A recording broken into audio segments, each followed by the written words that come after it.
गुलाबी सुअर जिस चीज के लिए फेमस है वो काम उसने फिर किया है। इंटरव्यू के दौरान किसी पत्रकार ने पूछा कि स्ट्रेट ऑफ हॉर्मुज़ को कौन कंट्रोल करेगा, तो उसने बोला कोई नहीं, वो आज़ाद होगा। पत्रकार ने पूछा कि स्ट्रेट ऑफ हॉर्मुज़ में ईरान और ओमान मिलके अगर कोई शॉर्ट डील, मतलब आपके साथ कोई शॉर्ट डील होती है तो आप क्या करोगे? तो घुमा फिरा कर पता नहीं ट्रंप के दिमाग में क्या आया, ट्रंप ने बोला कि ओमान को बिहेव करना पड़ेगा वरना ओमान को हम उड़ा देंगे। ये बात जब वो बोल रहा था, आजू बाजू में उसके मंत्रियों के चेहरे जो है देखने लायक थे, उनके लिए ये झटका था। अब इसके बाद तहलका मच गया। कुछ लोग कह रहे हैं कि ईरान का नाम लेना था लेकिन गलती से ओमान मुंह से निकल गया। लेकिन घंटों बीत चुका है, जब तक मैं ये रिकॉर्ड कर रहा हूं तब तक कोई सफाई नहीं आई है ट्रंप के द्वारा कि हम ओमान को नहीं कहना चाह रहे थे, ईरान बोलना था, मुंह से ओमान निकल गया, ऐसा कुछ नहीं। और डोनाल्ड ट्रंप पर आप क्या ही भरोसा करोगे भाई, वो किसी को भी धमकी दे सकता है। जो अरब अमेरिका पर भरोसा कर रहे थे उन्हीं अरबों को वो धमका रहा है कि भैया अब्राहम अकॉर्ड में शामिल हो, इजराइल से डील करो। तो वो कुछ भी कर सकता है, किसी को भी धमकी दे सकता है, वो गुलाबी सुअर है। उधर डोनाल्ड ट्रंप ने कहा कि ईरान जल्द से जल्द डील करे और ईरान जो ऑफर रख रहा है हम उससे सेटिस्फाई नहीं है। ईरान के पास बहुत कम समय है, जल्दी से वो डील करे वरना हम अपना काम पूरा करेंगे और हमें तेल की ज़रूरत नहीं है, हमें किसी चीज़ की ज़रूरत नहीं है। यानी एक तरह से डोनाल्ड ट्रंप अभी भी ईरान को धमकी दे रहा है। जिस तरह के बयानात अमेरिका की गवर्नमेंट ऑफिशियल के द्वारा दिए जा रहे हैं, ईरान को डील करनी ही नहीं चाहिए। अमेरिका के डिफेंस मिनिस्टर ने इसी मीटिंग के दौरान कहा कि ईरान के पास हाँ मिसाइलें थोड़ी बहुत बाकी हैं लेकिन वो दोबारा मिसाइल नहीं बना सकता, वो ड्रोन नहीं बना सकता, वो शिप, समुद्री शिप होती है, वो नहीं बना सकता। हमने उनको तबाह बर्बाद कर दिया है और वो रोते हुए हमसे डील करने के लिए आए हैं। यहाँ तक कि इसी इंटरव्यू के दौरान पत्रकार ने डोनाल्ड ट्रंप से पूछा कि क्या आप कंफर्टेबल हैं अगर ईरान अपना एनरिच यूरेनियम रशिया या चाइना दोनों में से किसी को दे देता है तो डोनाल्ड ट्रंप ने कहा कि नहीं, मैं कंफर्टेबल नहीं हूं। यानी अमेरिका नहीं चाहता कि ईरान अपना एनरिच यूरेनियम चीन या रूस को सौंप दे। डोनाल्ड ट्रंप ने यह भी क्लियर कहा कि हम कंट्रोल करते हैं पैसा, जिन पैसे को वो अपना कहते हैं, और हम पैसा देने की बात नहीं कर रहे हैं, हम एक्चुअल डील की बात कर रहे हैं। अगर उन्होंने ठीक से बिहेव किया ईरान ने तो हो सकता है हम उनके कुछ पैसे रिलीज कर दें। इंटरव्यू के दौरान डोनाल्ड ट्रंप ने पाकिस्तान के कसीदे पढ़े और कहा कि मैंने ईरान को मौका दिया क्योंकि मैं पाकिस्तान की बहुत इज्जत करता हूं और पाकिस्तान के आसिम मुनीर की बहुत रेस्पेक्ट करता हूं। हमारा वाला लाल आंख वाला कहाँ गया नहीं पता, अभी तो फिलहाल बकरीद में उलझाया हुआ है उसने। इनका समझ में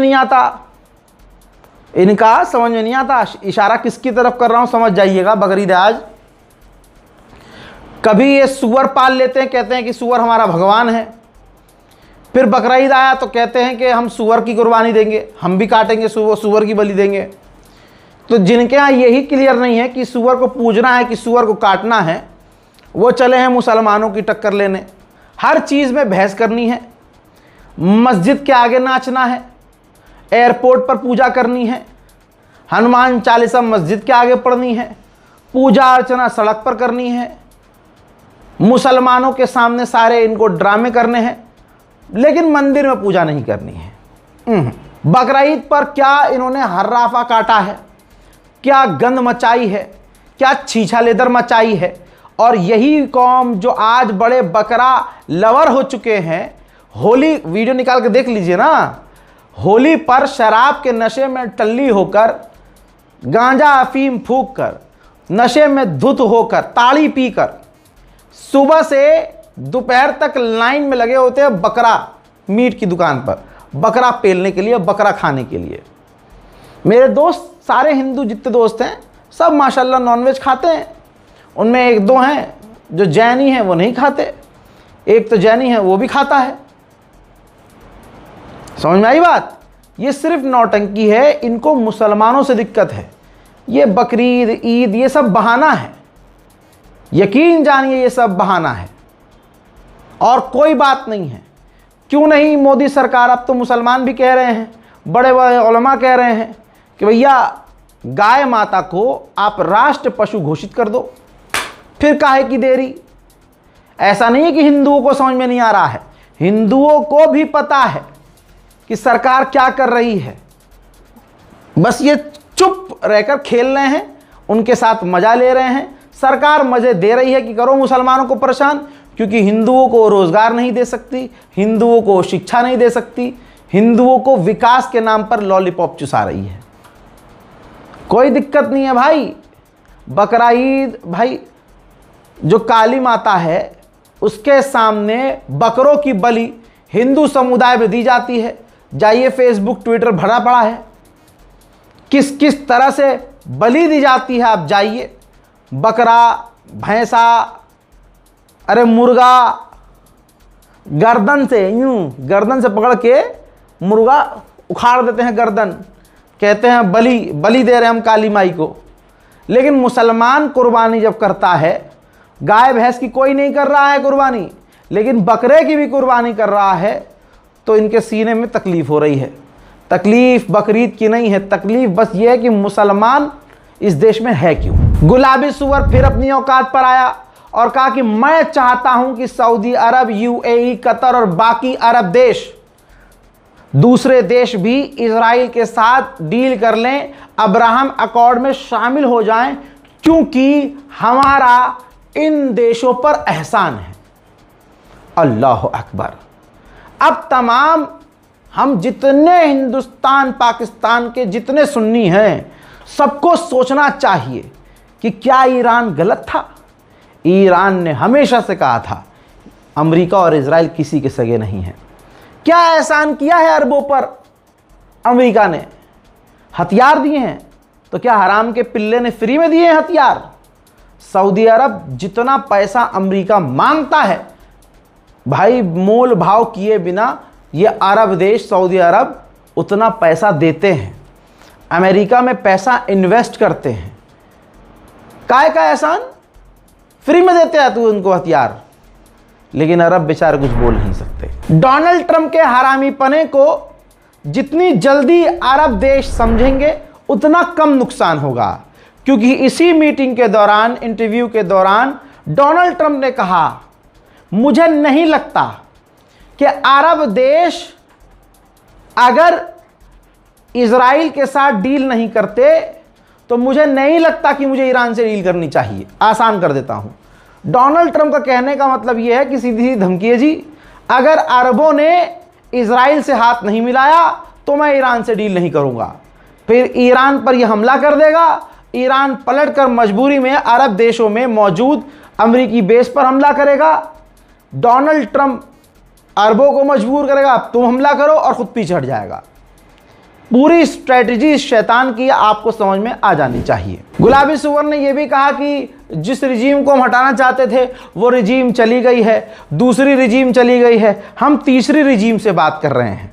हालांकि सबको पता है कि आयतुल्लाह सैयद अली खामनाई जो शहीद हुए, उन्हीं के बेटे मुज्तबा खामनाई आज सुप्रीम लीडर हैं। मुज्तबा खामनाई के लिए ईरान के लोगों की दीवानगी सड़कों पर है। ये देखिए, अल्लाह अकबर। लाखों लोग, बल्कि यूं कहूं सारा ईरान सड़कों पर उतरा हुआ है। ईरान के सुप्रीम लीडर को सपोर्ट किया जा रहा है। अमेरिका और इजराइल अपना खरबों रुपया पैसा खर्च किए थे ईरान की आवाम को टुकड़ों में बांटने के लिए। आज दुनिया देख ले, उसका उल्टा हो गया है। वहीं अमेरिका ने F-22 की तस्वीर जारी की है जो मिडिल ईस्ट में है, और मिडिल ईस्ट में ही हवा में ही रिफ्यूल किए जा रहे हैं। ये ईरान के लिए धमकी नहीं तो क्या है। उधर फिनलैंड के राष्ट्रपति ने कहा कि अमेरिका मिडिल ईस्ट में अपनी पावर बढ़ाना चाहता है, लेकिन यूरोप के बिना वो ये नहीं कर सकता। यूरोप के बेस के बिना मिडिल ईस्ट में अमेरिका मजबूत नहीं हो सकता। फिनलैंड के राष्ट्रपति ने कहा वो वेनेजुएला गए, हमें नहीं बताया। वो ग्रीनलैंड पर कब्जा करने की बातें कर रहे हैं, उन्होंने हमें बताया ही नहीं। उन्होंने ईरान पर हमला किया, उन्होंने हमें बताया नहीं।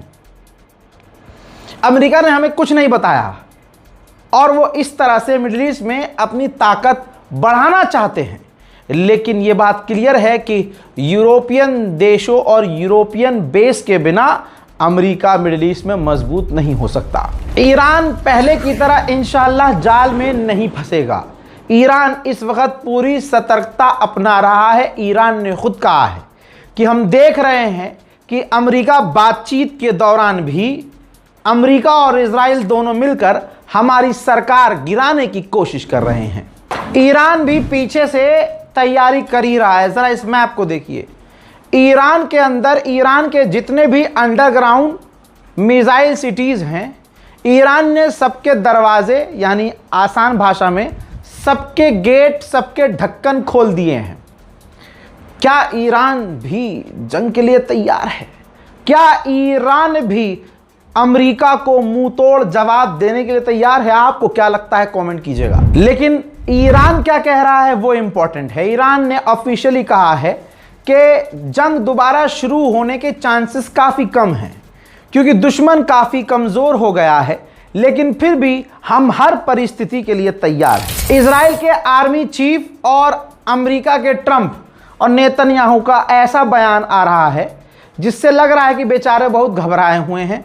अब उनको बोल बोल कर अपनी जीत दिखानी पड़ रही है। जैसे ये इजराइल का आर्मी ऑफिशियल कह रहा है कि हमने ईरान के न्यूक्लियर प्रोग्राम को ख़त्म कर दिया है, हमने ईरान की सरकार को कमज़ोर कर दिया है। वो आगे चल पाएगी कि नहीं ये नहीं कह सकते। हमने ईरान की पावर को ख़त्म कर दिया है, ईरान के हथियार मिटा दिए हैं, ईरान की मिसाइल, ईरान के ड्रोन ख़त्म कर दिए हैं और ईरान के लोग भाग रहे हैं। हजरात, ईरान के लोग भाग रहे हैं। बस इस आखिरी लाइन को आप समझ लीजिए, आपको क्लियर हो जाएगा कि सफ़ेद झूठ, प्रोपेगेंडा जिसे कहेंगे, प्रोपेगेंडा चला रहा है अमेरिका इजराइल मिलकर चला रहे हैं, ताकि दुनिया को ये एहसास दिलाया जाए कि ईरान तो भाई हार गया, अमेरिका जीत गया। लेकिन ऐसा कोई मान नहीं रहा। उधर ईरान ने कहा है कि हमें अमेरिका से डील का ड्राफ्ट मिला है। देखिए ईरान क्या कह रहा है, अमेरिका क्या कह रहा है, दोनों ही अलग अलग बातें कर रहे हैं। अब ये चॉइस आपकी है कि आप ईरान पर भरोसा करें या गुलाबी सुअर पर। गुलाबी सुअर इतना बौखलाया हुआ है कि अमेरिकी मीडिया को ही कह रहा है कि पगला गई है। यहां तक कि उसने एक फोटो शेयर किया और कहा कि CNN कह रहा है कि ईरान की नेवी स्ट्रांग है, लेकिन ईरान की नेवी समुद्र के अंदर है, तह में है, डूब चुकी है। अब आगे बात बताइए, ये खबर है भाई आर्टिफिशियल इंटेलिजेंस की फोटो या आर्टिफिशियल इंटेलिजेंस की फोटो ये गुलाबी सुअर पोस्ट करके ऐलान कर रहा है कि ईरान की नेवी डूबी हुई है। अबे सुअर की शर्मगाह के बाल, अगर ईरान की नेवी ही खत्म हो चुकी है तो स्ट्रेट ऑफ हॉर्मुज में बकलंड बैठा कौन है? तुम्हारे मामू? तुम्हारे पिछवाड़े में इतना गू क्यों नहीं है कि फिर अमेरिका की फौज स्ट्रेट ऑफ हॉर्मुज से गुजर के दिखाए हैं? ईरान की नेवी डूब गई है। अबे कुछ तो सोच के बोल।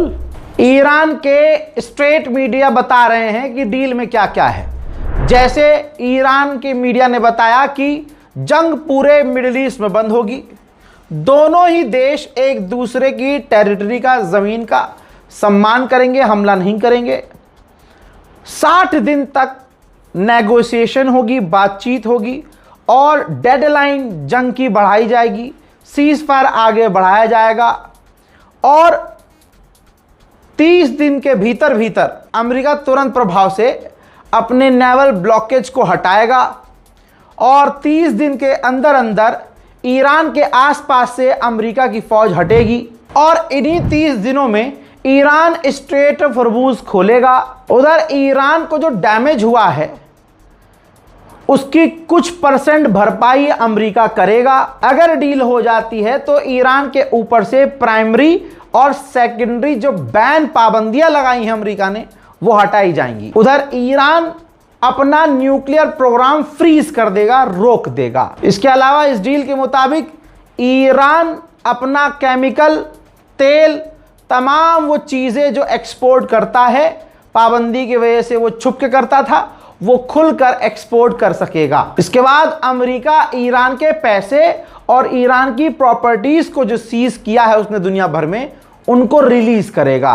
तो ये जो बताया गया है पूरा मामला, ये ईरान की मीडिया कह रही है कि डील में ये सब कुछ है, लेकिन अमेरिकी ऑफिशियल कह रही है, अमेरिका की सरकार कह रही है कि ईरान की मीडिया ने जो बताया है ऐसा नहीं है। मेरे दोस्तों, अब आप फंस गए कि भाई किस पे भरोसा करें। इजराइल की जो रिपोर्ट है वो तो मानेंगे ना आप। इजराइल की रिपोर्ट ये है कि इस डील के अंदर ये भी है कि अगर डील हो जाती है अमेरिका और ईरान की, तो 72 घंटे के अंदर अमेरिका ने जंग के दौरान मिडिल ईस्ट में अमेरिका की जो एक्स्ट्रा फौज तैनात की थी, यहां तक कि इजराइल के अंदर अमेरिका के जो टैंकर खड़े हुए हैं और अमेरिका के जो फौजी मौजूद हैं इजराइल के अंदर, वो भी 72 घंटे के अंदर हटा लिए जाएंगे और यूरोप अपनी फौज को अमेरिका ट्रांसफर कर देगा। एक्सक्लूसिव फुटेज से खुलासा हुआ है, ईरान की ये फुटेज रिलीज हुई है कि अंडरग्राउंड मिसाइल बेस में ईरान के पास रशिया की Panjshir S-1 air defence system machinery मौजूद है। उधर अमेरिका ने कहा है कि अब तक हमने ईरान के 109 जहाज़ों को वापस लौटाया है। वहीं ईरान ने आज कुछ दूसरे इलाकों में भी इंटरनेट को बहाल कर दिया गया है। ईरान के बुशहर न्यूक्लियर पावर प्लांट पर जो रशियन वैज्ञानिक काम कर रहे थे, उनको हम वापस ले आए थे कुछ समय के लिए। हमने उनकी वापसी की, ईरान वापस जाने की समय तिथि को और आगे बढ़ा दिया है कि जब तक सब कुछ नॉर्मल नहीं हो जाए, रूसी वैज्ञानिक ईरान नहीं जाएंगे। बड़ी खबर यह भी है कि ईरान का इमाम खुमैनी इंटरनेशनल एयरपोर्ट, उसका जो सर्वर बिल्डिंग है, सर्वर रूम है, तस्वीर देख लीजिए, उसमें आग लग गई। इतना आसान तो नहीं था आग लगना कि ऐसे आग लग जाएगी। इजराइल फिर से, मूसाद फिर से ईरान के अंदर गुपचुप अपना काम कर रहा है। उधर ईरान का सबसे बड़ा पेट्रोकेमिकल प्लांट है, वहां कहा जा रहा है एक हादसा हुआ, धमाका हुआ और एक ईरानी वर्कर की मौत हो गई। मेरे दोस्तों, फिलहाल की इस रिपोर्ट में इतना ही। मुझे पूरा यकीन है कुर्बानी आप लोगों ने कर दी होगी। माशाअल्लाह, आपने स्टेटस पे बकरे की रान, बकरे की टांग, बकरे की खाल, बकरे की बोटियां लगा दी होंगी। आपने पूरे जोश और खरोश के साथ बढ़िया करके दिखावा किया होगा। बढ़िया ऊंचा, मोहल्ले में सबसे ऊंचा बकरा लाने की होड़ आपने लगाई होगी और बकरा जितना ऊंचा रहा होगा, आपने सोचा होगा मेरी समाज में उतनी ही ऊंची वैल्यू होगी। रियाकारी, दिखावा अब हमारे यहाँ मुसलमानों में यही चल रहा है। बहरहाल, आपको ये बकरा ईद बहुत मुबारक हो। मैंने तो कई दिन से लगातार इंस्टाग्राम पर लोगों को समझाया कि भाई व्हाट्सएप स्टेटस का हिंदी मतलब क्या होता है? औकात, स्टेटस, तुम्हारी हैसियत। तो स्टेटस पे हम वही दिखाते हैं जो हमारी हैसियत होती है। बकरा लेके आए हैं जनाब और खूब दबाकर स्टेटस लगाया है, अपना स्टेटस बताया है कि देखो हम ये बकरा लाए, इतना ऊंचा बकरा लाए, इतने बकरे लाए, 4 बकरे लाया जी, हमारे पास फलाने के पास तो इतना पैसा है, मामू के पास मेरे एक बकरे में 3 हिस्से होते हैं, एक गरीब का, एक रिश्तेदारों का, एक हमारा। भाई साहब, उनके यहाँ 3 बकरे, एक पूरा बकरा उनका खुद का, एक पूरा बकरा गरीबों का और एक बकरा रिश्तेदारों में। ओए होए, सब कहते हैं कुर्बानी। अल्लाह की रजा के लिए कौन कुर्बानी कर रहा है भाई? सब दिखावा है भाई, सब मोह माया है। लौंडियों ने बना बना के बकरों के साथ गले लग के रील बनाई, आलतू फालतू, बिना कुछ सोचे, सिर्फ वायरल होने के लिए। बकरे की फोटो, अपनी फोटो, उस पर से लाइन की, तू ही तो हमारे लिए कुर्बानी दे रहा है, वरना तेरी जगह हमारे भाई कुर्बान होते। आंड सांड पांड लिखे बस वायरल हो जाए, बिनते हवा वायरल हो जाए। वैसे भी बिनते हवा आजकल तो इंस्टाग्राम पे नंगी हो रही हैं। क्या कहूँ मैं, इतना अफसोस होता है। अब किस चीज़ का दिखावा कर रहे हो? कुर्बानी है। अच्छा, अजाब भी हम पर वैसा ही है। मुसलमान समझ नहीं रहा है, अजाब भी वैसा ही है। अरे भाई, कुर्बानी कर रहे हो, कुर्बानी करो, अल्लाह के लिए कर रहे हो, अल्लाह को दिखाओ। नहीं, अल्लाह के अलावा सबको दिखाएंगे। फिर योगी जी और बीजेपी के नेता जब बम्बू करेंगे तो देखो जी मुसलमानों से चिढ़ रहे हैं। अबे तुम हर चीज दिखा क्यों रहे हो? दिखावा करना ही क्यों है? क्यों करना है दिखावा भाई? अब देखो, बकरीद हो गई, आपने अपना दुम्बा, ज़बीहा, जो भी आपका जानवर था, आपने उसकी कुर्बानी की। पेटा कहाँ फेंका? अरे उसका वेस्ट मटेरियल तुमने कहाँ फेंका हैं?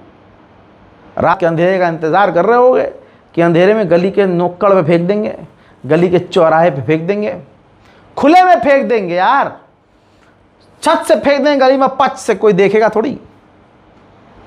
ये हैं आप, ये हैं हम मुसलमान। फिर जब नॉन मुस्लिम हमको गालियां बकते हैं तो हमें बुरा लगता है। एहसास करो, सोचो मेरी बात को। मुझे गाली बक लेना आराम से कि क्या क्या बोल रहा है, लेकिन सोचना और आज देखना अपनी गलियों में गंदगी देखना। अरे भाई, मुसलमान साफ ईमान वाला और सफाई वाला होना चाहिए। अबे तुम गंदगी मचाओगे, गंद मचाओगे तो भाई नॉन मुस्लिम भले ही वो बकरा खाता हो, लेकिन ये तमाम चीज़ें देखता होगा तो भाई उसको बोलने का तो मौका मिलेगा। बहरहाल ज़्यादा नहीं बोल सकता। बहुत बहुत शुक्रिया। रिपोर्ट को शेयर कीजिए। जय हिंद।